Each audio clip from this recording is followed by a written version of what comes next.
కృష్ణా జిల్లా మచిలీపట్నంలో దారుణం జరిగింది. కోడలిపై కత్తితో దాడి చేశాడు మామ. కోడలు ఆకూరి నాగశ్వేతకు తీవ్ర గాయాలయ్యాయి. శ్వేత తలకు చేతికి గాయాలయ్యాయి. ప్రభుత్వ ఆసుపత్రిలో ట్రీట్మెంట్ కొనసాగుతోంది. మచిలీపట్నం పరాసుపేటలో ఈ ఘటన జరిగింది. మెడికల్ షాప్ నుంచి బయటకు వస్తుండగా కోడలిపై మామ సోమరాజు దాడి చేశాడు. కుటుంబ కలహాల నేపథ్యంలోనే ఈ హత్యాయత్నం జరిగింది. నాగశ్వేతకు కొన్నేళ్ల కిందట వలందపాలెంకు చెందిన వెంకన్నతో వివాహం జరిగింది. తమ మధ్య తలెత్తిన విభేదాలతో 3 ఏళ్లుగా వేరువేరుగా ఉంటున్నారు భార్యాభర్తలు. అయితే మామ సోమరాజు కోసం ప్రస్తుతం పోలీసులు గాలిస్తున్నారు. ఆమెపై దాడి చేసిన నేపథ్యంలో పోలీసులు అతని కోసం గాలింపు చేస్తున్నట్టుగా తెలుస్తోంది. భార్యాభర్తల మధ్య విభేదాలతో ప్రస్తుతం 3 ఏళ్లుగా వేరువేరుగా ఉంటున్నారు. అయితే మామ దాడి ప్రయత్నం నుంచి ఆమె తప్పించుకొని ప్రస్తుతం ట్రీట్మెంట్ కొనసాగుతోంది. జిల్లా కేంద్రమైన మచిలీపట్నంలో దారుణం చోటు చేసుకుంది. కోడలిపై మామ కత్తితో దాడి చేశాడు. ఆ సమయంలో పక్కన ఉన్న ఓ కానిస్టేబుల్ మామను అడ్డుకోవడంతో కోడలు ప్రాణాలతో బయటపడింది.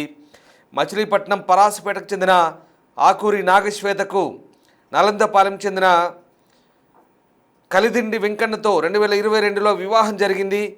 వీరి కాపురం కొంతకాలం సజావుగానే జరిగింది. అయితే ఏడాదిన్నరగా భార్య భర్తలతో పాటు 2 కుటుంబాల మధ్య విభేదాలు మొదలయ్యాయి. దీంతో నాగశ్వేత పుట్టింట్లోనే ఉంటుంది.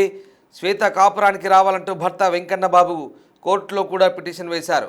వలందపాలెంకు చెందిన కదిలిండి వెంకన్నతో 2022లో ఈమెకు వివాహం జరిగింది. అయితే ఈ క్రమంలో ఇక శ్వేత మామ సోమరాజు బుధవారం రాత్రి మచిలీపట్నం పోలీస్ స్టేషన్కు కూతవేటు దూరంలో ఓ మెడికల్ షాప్ ఎదుట పదరైన కత్తితో కోడలపై దాడి చేశాడు. ఆమెను అంతమొందించేందుకు తలపై బలంగా నరికాడు. శ్వేత చేయి అడ్డు పెట్టుకోవడంతో చేతితో పాటు తలకు బలమైన గాయాలయ్యాయి. అదే సమయంలో పక్కన ఉన్న ఈగల్ టీం కానిస్టేబుల్ మూర్తి సోమరాజును అడ్డుకున్నాడు.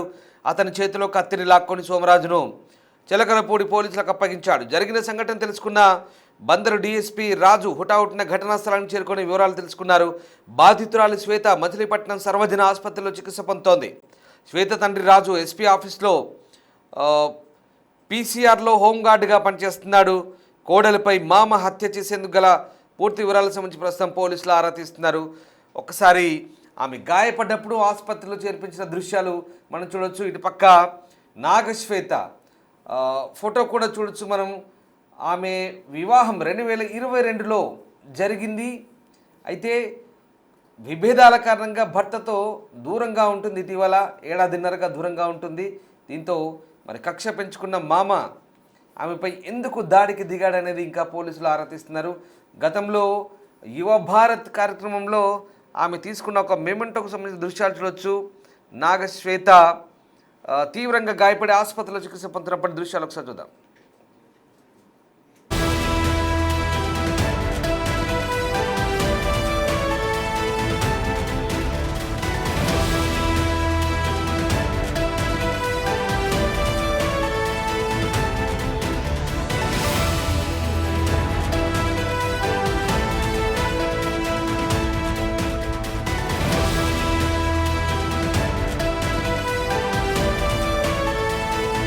మామ చేతిలో తీవ్రంగా గాయపడ్డ నాగశ్వేత ప్రస్తుతం చికిత్స పొందుతోంది. అయితే ఎందుకు ఆమెపై అదను చూసి కాపు కాసి దాడి చేశాడనే కోణంలో ప్రస్తుతం పోలీసులు ఆరా తీస్తున్నారు. గాయపడ్డ ఆమె ఇప్పుడు ఆసుపత్రిలో ట్రీట్మెంట్ పొందుతుంది. ఆమె తనపై జరిగిన దాడికి సంబంధించిన వివరాలు కూడా వెల్లడించింది. ఒకసారి నాగశ్వేత ఏం చెప్తుందో చూద్దాం. నా పేరు ఆకూరి నాగశ్వేత. నేను ఇలా పలానా అపోలో మెడికల్ షాప్ దగ్గర డైలీ కూర్చుంటాను. అమ్మోళ్ళు పక్కనే చిన్న బిజినెస్ ఏదో చేసుకుంటా ఉంటారు అన్నమాట. దోశ పిండి అమ్ముకుంటా ఉంటారు. నేను కూర్చుంటే మా మామయ్య సడన్ గా వచ్చి నా మీద అటాక్ చేశారు. కలిదిండి సోమరాజు కత్తితో కొబ్బరి బోండాలు కొట్టే కత్తితో అటాక్ చేశాను. ఫస్ట్ ఇట్లా నేను ఇటువైపుకి కూర్చుని ఉన్నాను. సో ఇటు నుంచి వచ్చి 2 కొట్టేసరికి నేను చెయ్యి అడ్డు పెట్టాను. చెయ్యి అడ్డు పెడితే చేతి మీద కూడా ఓకే ఇప్పుడు అంటే అవునండి, అవును ఫ్యామిలీ ఇష్యూస్. నా పేరు ఆకూరి నాగశ్వేత. నేను ఇలా పలానా అపోలో మెడికల్ షాప్ దగ్గర డైలీ కూర్చుంటాను. అమ్మోళ్ళ పక్కనే చిన్న బిజినెస్ ఏదో చేసుకుంటా ఉంటారు అనమాట. దోశ పిండి అవి అమ్ముకుంటా ఉంటారు. నేను కూర్చున్నాను. కూర్చుంటే మా మామయ్య సడన్ గా వచ్చి నా మీద అటాక్ చేశారు. పేరేంటి మీ మాట? కలిదిండి కలిదిండి సోమరాజు దేనికి అటాక్ చేశాడు? కత్తితో కత్తితో కొబ్బరి బోండాలు కొట్టే కత్తితో అటాక్ చేశాను. ఫస్ట్ ఇట్లా నేను ఇటువైపుకి కూర్చుని ఉన్నాను. సో ఇటు నుంచి వచ్చి రెండు కొట్టేసరికి నేను చెయ్యి అడ్డు పెట్టాను. చెయ్యి అడ్డు పెడితే చేతి మీద కూడా ఓకే దీనికి కారణం ఏమన్నా మీకు తెలుసా? ఇప్పుడు అంటే అవునండి. ఏమన్నా ఫ్యామిలీ? అవును ఫ్యామిలీ ఇష్యూస్. మెడికల్ షాప్ సమీపంలోనే నాగశ్వేత నివాసం ఉంటుంది. అయితే కాపుగాచి ఆమె మామ ఆమెపై దాడికి యత్నించినట్టుగా తెలుస్తుంది. ఆమె చెప్తున్న వివరాల ప్రకారం ఆమెపై నేరుగా కొబ్బరి బోండాల కత్తితో నరికే ప్రయత్నం చేశాడు. దీంతో ఆమె తప్పించుకునేందుకు చేతిని అడ్డం పెట్టింది. ఆమె చేతికి గాయాలయ్యాయి, చాలా క్లియర్గా కనిపిస్తున్నాయి. డిస్టర్బింగ్ విజువల్స్ అవి. ఈ దృశ్యాలు మిమ్మల్ని కాస్త కలవరపాటుకు గురి చేసే విజువల్స్ ఇవి. ఆమె చేతికి గాయాలయ్యాయి, తలకు గాయాలయ్యాయి. అదృష్టవశాత్తు ఆమె ప్రాణాలతో బయటపడింది. లేదంటే కత్తి వేటు నేరుగా మెడపై కానీ తలపై కానీ పడితే మెడ నరికి చంపేసి ఉండేవాడనే వాదనలు వినిపిస్తున్నాయి. నాగశ్వేత ఆ దాడి నుంచి తప్పించుకుంది, మామ దాడి నుంచి తప్పించుకుంది. గత కొద్ది రోజులుగా భర్తతో విభేదాల కారణంగా ఆమె దూరంగా ఉంటుంది కాపురానికి. ఇద్దరి మధ్య గొడవలు జరిగాయి, పెద్దల సమక్షంలో పంచాయతీలు కూడా జరిగాయి. కానీ ఇంకా వ్యవహారం కొలిక్కి రాలేదు, సర్దుబాటు కాలేదు. ఈ నేపథ్యంలో మామ ఆమెపై కక్ష కట్టి దాడికి దిగినట్టుగా తెలుస్తోంది. నాగశ్వేత దృశ్యాలు మనం చూడొచ్చు. ఆమె దాడిని అడ్డుకోగలిగింది. కాస్త స్పోర్ట్స్ పర్సన్ లాగా కనిపిస్తుంది మనం చూడ్డానికి. వాస్తవానికి ఆమె అలా ఉండడం వల్లే కనీసం అడ్డుకోగలిగింది, ఆ దాడి నుంచి తప్పించుకోగలిగిందనే అభిప్రాయాలు కూడా ఉన్నాయి. ఎందుకంటే ఆమె యాక్టివ్గా ఉండడం వల్లే కాస్త తప్పించుకోగలిగింది. లేదా బలహీనురాలుగా ఇంకా బలహీనంగా ఉంటే కనుక ఆ కత్తి వేటుకు బలయ్యేదేమో అనిపించేది. ఎందుకంటే చేతును అడ్డం పెట్టుకొని తప్పించుకునే ప్రయత్నం చేసింది. చాలా తెలివిగా వ్యవహరించింది, ప్రాణాలు కాపాడుకుంది. చేతికి గాయాలైనా సరే, ఆ గాయాలైనా సరే అంటే కనీసం ప్రాణాలు దక్కించుకోగలిగింది అన్నట్టు. అంటే గాయాలు మానుతాయి కానీ ప్రాణాల నుంచి బయటపడింది. లేదంటే ఆ చాకచక్యంగా తెలివిగా వ్యవహరించకుంటే ఇవాళ ఆమె ప్రాణాలు, ఆ మెడ తెగి ప్రాణాలు పోయేవి. అంత కిరాతకంగా ఆ మామ ఆమెపై హత్యాయత్నం చేశాడు, అటాక్కు ప్లాన్ చేశాడు. ఈ నేపథ్యంలో ప్రస్తుతం స్థానికులంతా కూడా అక్కడ గుమిగూడారు.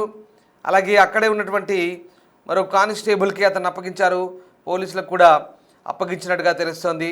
కుటుంబ కలహాలు అంటే 2022లో వీళ్ళకి వివాహం జరిగిన తర్వాత భార్యాభర్తల మధ్య మనస్పర్ధల నేపథ్యంలో దూరంగా ఉంటున్న క్రమంలో ఇదంతా జరిగినట్టుగా చెప్తున్నారు. ఆసుపత్రిలో గాయపడ్డ నాగశ్వేత మాట్లాడింది.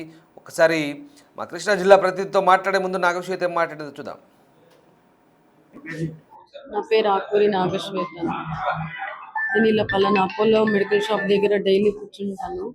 అమ్మోళ్ళ పక్కనే చిన్న బిజినెస్ ఏదో చేసుకుంటా ఉంటారు అనమాట. దోశ పిండి అవి అమ్ముకుంటా ఉంటారు. నేను కూర్చున్నాను. కూర్చుంటే మా మామయ్య సడన్ గా వచ్చి నా మీద అటాక్ చేశారు. పేరేంటి మీ మాట?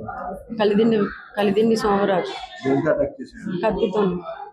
కత్తితో కొబ్బరి బోండాలు కొట్టే కత్తితో అటాక్ చేశాను.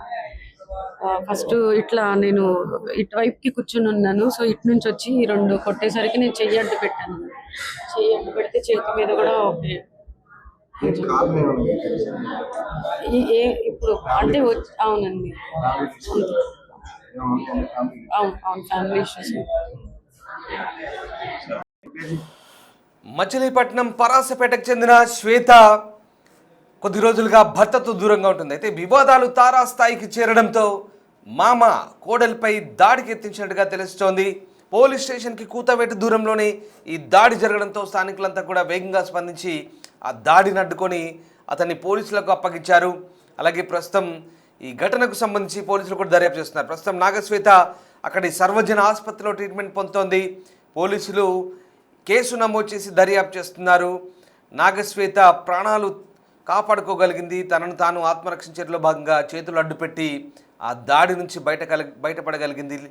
ఈ నేపథ్యంలో ప్రస్తుతం పోలీసులు ఆమె మామను అదుపులోకి తీసుకొని భర్తను కూడా అదుపులోకి తీసుకొని విచారిస్తున్నట్టుగా తెలుస్తోంది.